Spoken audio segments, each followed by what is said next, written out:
ما تعليقك على المضمون؟ أنت أيضا مثل السيد بخيتي تعتبر أن لا صحة لهذا التسريب؟ والله أنا أقول إذا صح هذا الكلام، إذا صح بالدليل القاطع، بالتأكيد من حق علي عبد الله صالح أن يتواصل مع كل القوى السياسية الموجودة في الساحة التي سبق لرئيس الجمهورية أن اعتمدها وأشركها في مؤتمر الحوار الوطني، والذي أكدت وجودها على الأرض وبفاعلية كاملة.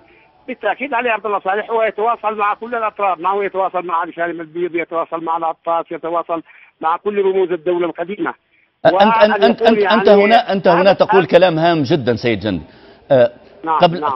قبل أيام الرئيس السابق، طالما أنت تريد الرئيس السابق، الرئيس السابق في مقابلة تلفزيونية أنكر تماما أن يكون له أي دور في الحياة السياسية، ولا يتصل بأحد، ولا يؤثر في الأحداث، ولا علاقة له بأي كان.